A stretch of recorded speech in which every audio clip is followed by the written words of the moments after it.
The Nissan Skyline is a legend. It underpinned all of the GTRs besides the R35. In America, we actually have the Skyline, and that is under the Infiniti brand as the Q50 and Q60. But we have sacrilegious news coming out of Japan that the next Skyline will not only be a battery electric vehicle, but it will be a crossover. Let's get into it. Over at Best Car Web, they are the #1 source for upcoming Japanese cars, and they're extremely accurate, not only with their renderings, we'll talk about the design today, but also with the scoops that they get. Hit the like button for the repose of the soul of the internal combustion Skyline. It's not going to be around much longer. And let's get into this news from Best Car Web. Okay, let's go over the design first. Well, I actually don't mind the front end that much. I think it's a little busy down here in the corners, but these kind of boomerangs fall in line with the Nissan Ariya, and they say this will share some things with the Ariya. I don't know about this sloping roofline. It looks a little ugly from that angle, but if we look at it from here, I think the back angle looks quite strong. Now, do I wish this was all paint matched?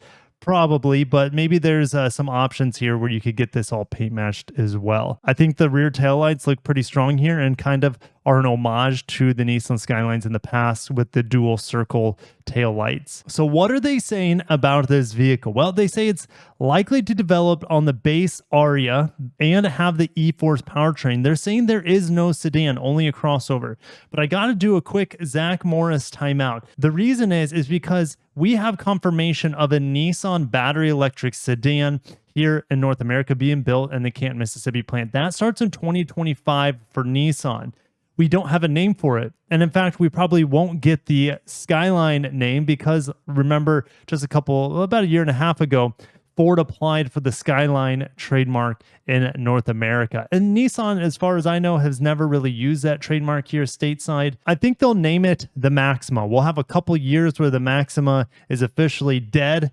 It put in the grave as we know it as an internal combustion vehicle, but I think in 2025 that sedan will be called the Maxima. But they could throw us a curveball because the Ariya was unlike any name before. But could we see a crossover version of the Skyline here stateside? And I think we'll see something very similar. And that's not the Ariya that I'm talking about that was recalled yesterday for the steering wheels falling off. I'm talking about alongside of that Maxima sedan electric vehicle built in Canton, Mississippi, there will also be 3 other electric vehicles. There will be an Infiniti sedan, an Infiniti crossover, as well as a Nissan crossover. And we're supposed to be getting a new Leaf as well sometime 2025, 2026 timeframe as well. So we have a lot of electric vehicles coming from Nissan, and I think this one could very well also be coming, just not named the Skyline. Best Car Web said that there were 3 plans for a sedan between 2016 and 2022, and they all disappeared. I don't know if you guys remember, but in the summer of 2021, there were reports saying that the Skyline will be canceled. Then Vice President Asako Hoshino said that Nissan will not give up on the Skyline, rekindling some hope. But the newest information that they're saying that is 100% coming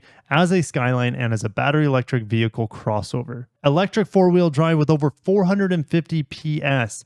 The Ariya right now, I think it has 389 horsepower in the E-Force setup. Yeah, there it is. So base front wheel drive is 238 and 389 horsepower, like I said. And they're saying that there won't be any e-power hybrids of the Skyline. They're going to be skipping that and go fully battery electric. The future schedule has also been decided. They're saying the current model, the 400R, also known as the Q50 and Q60 here stateside, will be sold until 2025, and the next generation will be released within the same year. That lines up perfectly with the Canton, Mississippi rollout of those sedans as well. Now, they're saying that they have an E-Force Ariya in Japan that produces 436 horsepower. Like I said, we don't see that sort of power on our Ariya here. And they're saying the next Skyline will have over 450 PS, which is probably somewhere around 440 horsepower. We have a couple more images here, and they're saying that even though it should share a lot with the Ariya, it will be a little bit larger. So think maybe instead of compact crossover, like Rogue size, it could be more like Murano sized. But we also have other news from Nissan pertaining to electric vehicles. So let's get into it. They have unveiled a new approach to electrified powertrain development, and they're reducing costs via sharing and and modularization of EV and e-power core components. And this modularization of e-power and EV components will result in a 30% reduction compared to 2019. But we won't see this materialize until 2026. Nissan has developed a 3-in-1 powertrain prototype which modularizes the motor inverter reducer, which is planned for use in EVs, and a 5-in-1 prototype which additionally modularizes the generator and increaser is planned for use in e-power vehicles. And this allows production of EV as well as e-power components to be made on the same assembly line. And with this new technology, Nissan aims to achieve e-power price parity with ICE vehicles by around 2026. Size and weight reduction of the unit improves vehicle driving performance and minimizes noise and vibration. They also are reducing the use of heavy rare earth elements to 1% or less of the magnet's weight. And this aligns with Tesla's new model coming out of Mexico. The new motor in there won't have any rare earth metals either. Under its long-term vision, Nissan Ambition 2030, the company aims to bolster its lineup of 27 new electrified models, including 19 battery electric vehicles by the fiscal year 2030. They also plan on having solid-state batteries enter the fray by 2028. Do you think their hybrid price parity in 2026 is going to matter?